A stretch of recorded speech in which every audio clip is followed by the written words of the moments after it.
Good morning. I'm Stu Turgel. Welcome to the PHOENIX File. This is a community conversation with the people and programs making a positive impact on the Phoenix community. Now, my guest today on the PHOENIX File is Alison Rapping. Alison is the director of the Arizona chapter of Take the Lead. Alison works primarily with Take the Lead's Leadership Council to share and expand Take the Lead's training programs. For more than 20 years, Alison has served nonprofit organizations and community initiatives in the areas of capacity building, organizational effectiveness, fundraising, and resource development. She's a recognized leader in the nonprofit community where she's been responsible for providing strategic direction for a variety of organizations, managing extensive volunteer structures, including boards of directors, and creating fundraising plans to support year-round programs and activities. Alison, welcome and thanks for being with me today on the PHOENIX File. Thank you. It's really an honor to be here, and you know I've been following your career for many years, so I'm really truly honored to be on the show today. Well, it's a mutual admiration society. Alison and I both have spent most of our adult lives in the nonprofit world, and Alison, as I said, is a superstar when it comes to helping organizations maximize their potential. I know from all the different things that you've been involved with, that and all of which have been very successful, that there's something very special about this new endeavor that you're involved with called Take the Lead. So I want you to tell us a little bit about what it is and how it came to be, and really why you've got such passion for this, because I know you do. We've talked about it. So tell us what its origins were. Sure. Take the Lead was created by Gloria Felt, who was the CEO of Planned Parenthood Arizona, and then for 10 years was the head of Planned Parenthood Federation nationally. And Gloria retired, and she was ready to move on, and she said, you know, the women's movement is not over. We still have a lot of work to do. And she collaborated with some other women, and she created Take the Lead. And Take the Lead is really about propelling women to gender equity in society.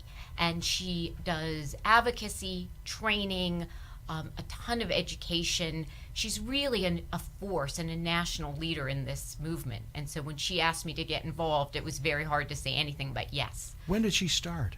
This organization is 3 years old. Wow. And it actually launched with a huge event at Gamage that ASU sponsored, and it was broadcast in countries all over the world. Full house at Gamage Auditorium. That's fabulous. That's fabulous. When it started, you obviously came up with a very focused mission. And what went into the creation and the development of that mission? There are a lot of organizations that promote women's leadership. I think this organization is unique in that it is really focused on mentorship, training, propelling women, and supporting women. And there's a lot of information on our website about that. There's also a number of free resources available to people who want to access them. Tell us what that website is. www.taketheleadwomen.com. Okay. How would you differentiate Take the Lead from some of the other fine programs that exist? As you said, this isn't entirely innovative, but there are innovative dimensions to it. There are a number of exceptional women's leadership development programs.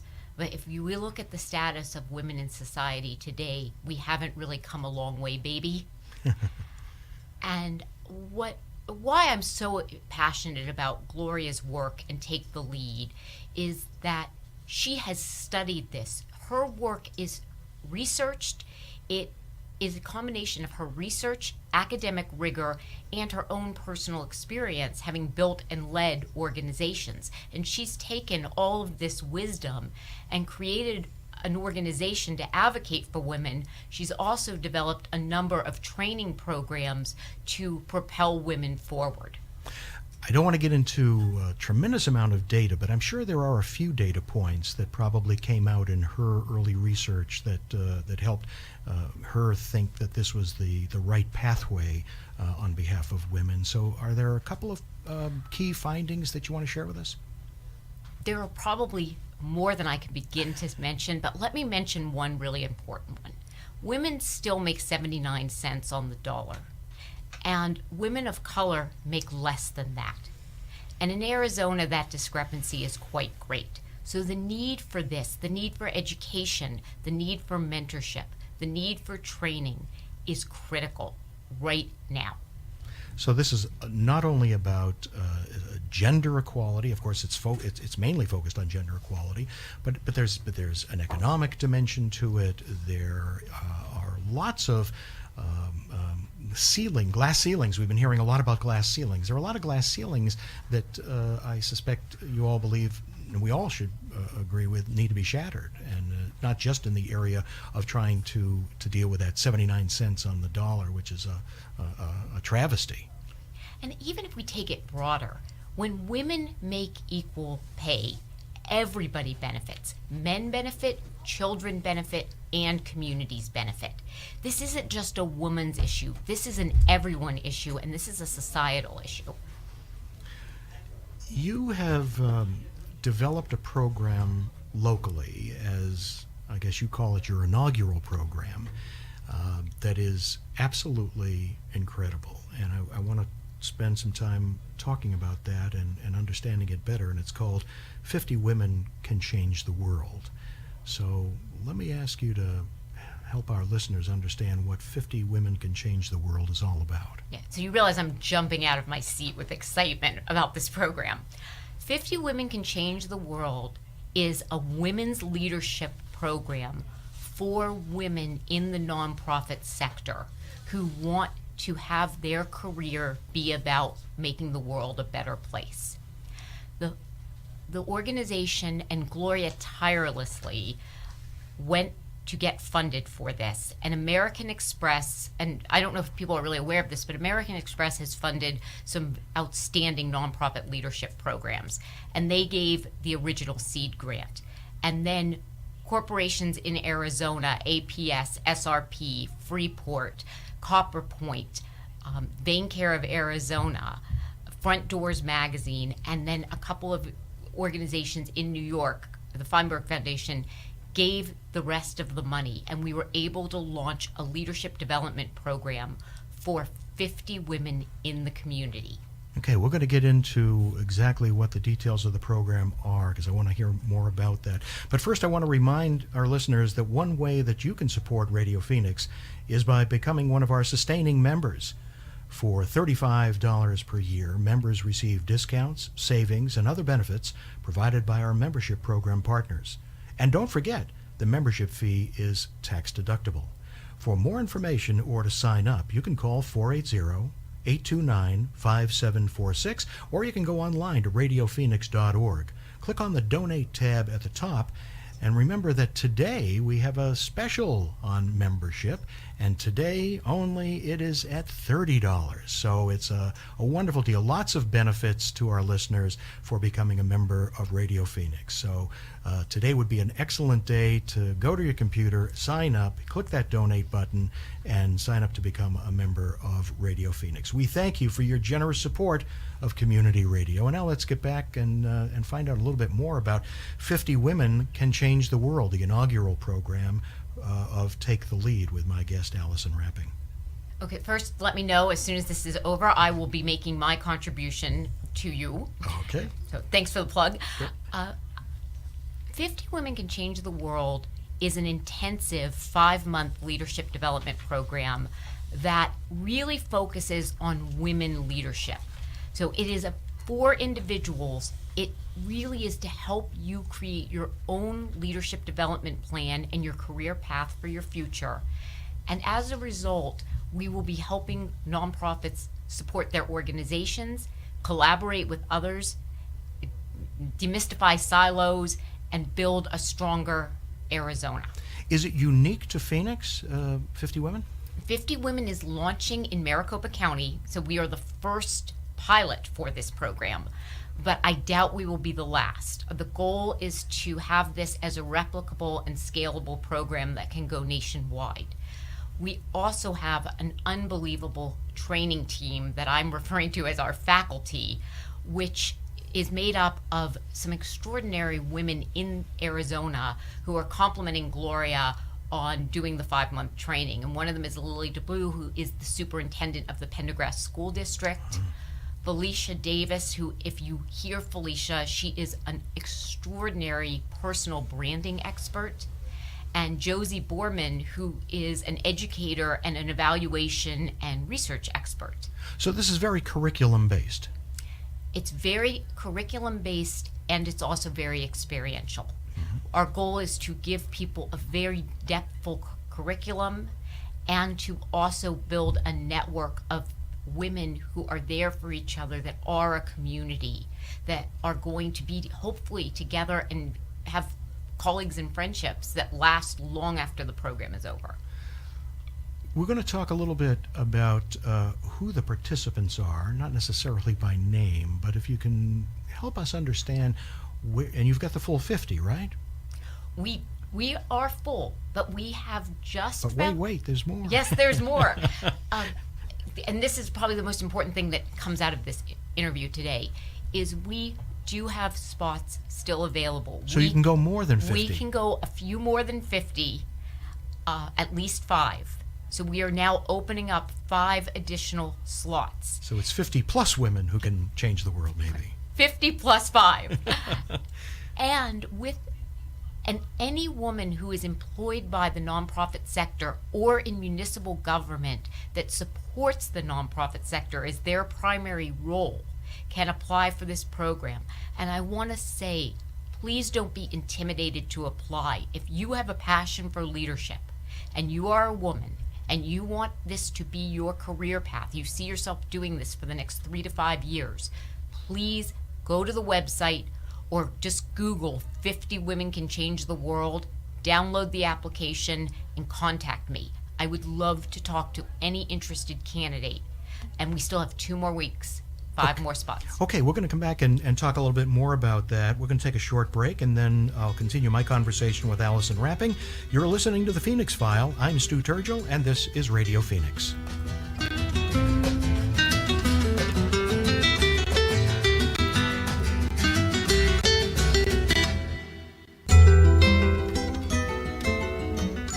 Welcome back to the Phoenix File. This is Stu Turgel. My guest today is Alison Rapping, the Arizona director for Take the Lead. And Alison, before the break, we were talking about this very innovative and inaugural program here in Arizona called 50 Women Can Change the World. And we learned that it could be 50 and a few more, maybe 5 more.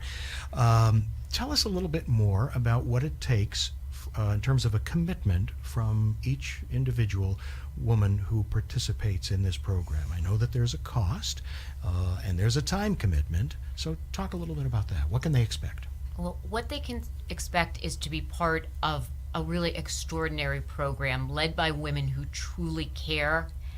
I have now personally interviewed almost all 50 women, and this is just such an outstanding group. An outstanding group of people doing really innovative work in this community. Homelessness, domestic violence, hunger, self-image issues, environment, education. It really runs the gamut, and I think that what will happen is that women will make this commitment. It is a 5-month commitment, 1 session a month. September 15th and 16th are 2 full days that will be hosted at SRP. There is some pre-work at the beginning of September, and the program will end at the end of December 2016. So it's essentially 5 full days and some in-between work and collaborative work that you get to do with people in your cohort. So that's really the commitment. The cost is only $350 because we had such generous support from corporate and foundation funders. That allowed us to keep the cost point very, very low. It has to be an enormous investment on the part of the organization to do this. $350 doesn't go very far. So you've got a lot of support from underwriters and from sponsors, which you mentioned earlier. So this is an amazing program that is an enormous investment in the future of women's leadership in our community. Yes, and we also have wonderful partners who are hosting our events. So we have the Irish Cultural Center and the YWCA and SRP. Just a number of wonderful people are stepping forward to give us the locations. And then we have our leadership council. So Arizona's Take the Lead has a leadership council that is chaired by Mara Babin, who is a lawyer out of New York City, and Dana Campbell Saylor, who many people know in Arizona, who used to be the head of the YWCA, amongst many other things that she's done. And this leadership council is also available to come and speak to the women, to support the women. We're going to have mentorship, we're going to have coaching, and every woman at the end of the 5 months will have written a personal plan for their career and worked with others to develop a collaboration plan for their organizations to collaborate on whatever it is that is of value to them. There was a guy who used to spend some of my professional life giving grants out from a foundation. I know that one of the questions that grantors always ask of their grantees is, tell us how you're going to know that it's been successful. And what are those benchmarks? What are those metrics? How will we be able to measure whether this has really done something worthwhile? We all know that it sounds amazing on the front end. You haven't done it before. So what's the plan for being able to measure the success of this? I love that question. So we just had a full day planning meeting with the training team. And one of the members of the training team is an evaluation expert. And so we have put a lot of time into thinking about the pre-post test. What will they get out of the program that's measurable? What relationships will they make? How will they create their plans? How will they collaborate with others? How will they develop skills and tools to be more successful leaders? And how can they bring that leadership to their organization? So this won't only benefit them individually, but it will also benefit their role in their organization and support the organization as well. Do you see this as an annual program here? Obviously, you have to wait till you get through the first cohort before you can do a little more planning. But is this something that not only can be replicated in other parts of the country, but seen in any community as an annual program? Absolutely. For particularly women in the nonprofit sector, there are some incredible leadership development opportunities, but there's not enough. And I think you need a lot more leadership development. So we've got some incredible programs here. We have ASU, we have the Alliance of Arizona Nonprofits, we have the Arizona Nonprofit Academy, and then we have all of these incredible leadership programs such as Valley Leadership, Scottsdale Leadership, Leadership West. This complements all of those other training and leadership development programs, but the focus is really on women's leadership, individual leadership, and truthfully, in the nonprofit sector where we are supposed to be about power, equity, and fairness, we don't even yet walk the walk. Women are still underpaid in the sector that is supposed to be about equality. So yes, I see this as a program that will be annual, and I think the program will speak for itself. If the participants love it, which I believe they will, I think we will be able to raise funds to continue to run the program. There's a lot of people whose heart and soul is going into developing this program. People are really putting their all into creating something that we think will be truly phenomenal. Well, if I was still in the business of making grants, this would be a program that would rise to the top of my list of worthy programs. In fact, I happen to know that one of the participants in this first cohort of 50 is one of my former colleagues, somebody that worked for me at the Jewish Community Foundation, where I was the president and CEO. So I know she's going to benefit tremendously, as will all the women who participate in this. But I'll be particularly interested to watch how Ellie does. Let's shift our discussion just a little bit. Let's talk about the nonprofit sector in Arizona a little more broadly. From your perspective, how do you feel about the state of the nonprofit sector in Arizona? I think we have an incredible nonprofit sector in the state of Arizona, and I'm probably biased because I grew up in it, and it has defined my life, and the nonprofit sector in Arizona is why I decided to make Arizona my home and don't want to leave Arizona. if you really want some good information about the state of the nonprofit sector, I recommend that everybody go to ArizonaNonprofitImpact.org. There is an incredible report called Arizona Nonprofits Economic Power Positive Impact. It is free to download, and I highly recommend everybody read it because it's important. The nonprofit sector in Arizona affects all of us, from your little league to your hospital to your university to your homeless shelter. We are all impacted by the nonprofit sector. Well, it makes a huge impact on the economy of our state. Yes, it does. We are looking at a sector of the state economy that is huge. And when you start to think about all kinds of nonprofits, from small ones like Radio Phoenix to the largest, like our universities and cultural institutions and academic institutions, the nonprofit sector employs a lot of people and drives a lot of dollars into the Arizona economy. And yet, when I look at the nonprofit sector, and I think this is particularly relevant to the work that you're going to be doing, from a gender standpoint, there is a disproportionate number of women who are working in the nonprofit sector. And I think that that is, in some cases, kind of curious on one hand. On the other, I sort of understand it, having been in that world most of my life. But I think economics drives a lot of that as well. And so it will be very interesting to see what happens when you're able to see that pay gap narrow, to see what happens then. What are your thoughts on that? I think it has to narrow, and research shows that women don't negotiate. We don't, and I don't want to generalize all women, but women, if you read any book that is written by an expert on women's equality, we don't ask for what we want, and we tend to do things without being compensated and as fairly as we should. And part of what we're doing with 50 Women is to help give people the tools to be able to ask for what they want. But I think it ties into a bigger question in the nonprofit sector, which are what are the challenges of the nonprofit sector? And I can think of 3 off the top of my head if this is a good time to bring them up. First is we are the only sector that is defined by what we are not what we are. So we're called the nonprofit sector. That's like we're the no sector. But yet, society would not exist without a nonprofit sector. That defines America, is our beauty of our volunteer spirit, our barn burning, our pioneerism around doing good work for community. That's the nonprofit sector.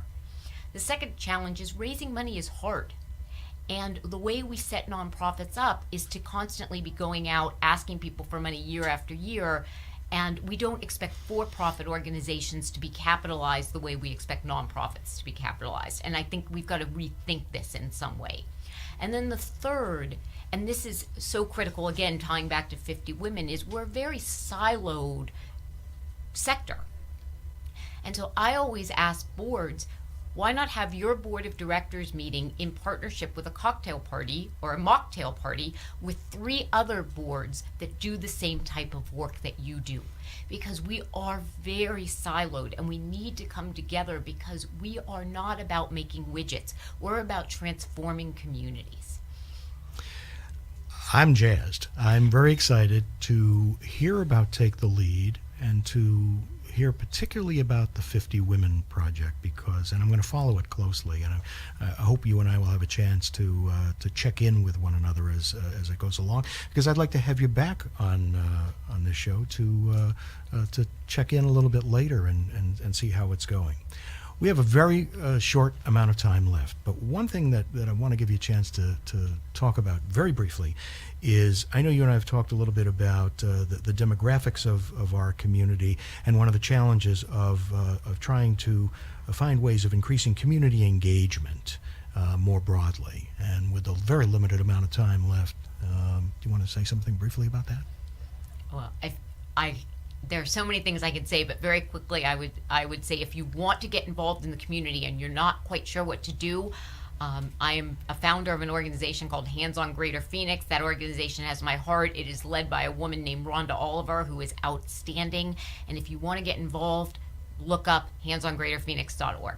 Terrific. Alison, thanks so much for being with us today on the Phoenix File. My guest has been Alison Rapping, the director of the Arizona chapter of Take the Lead.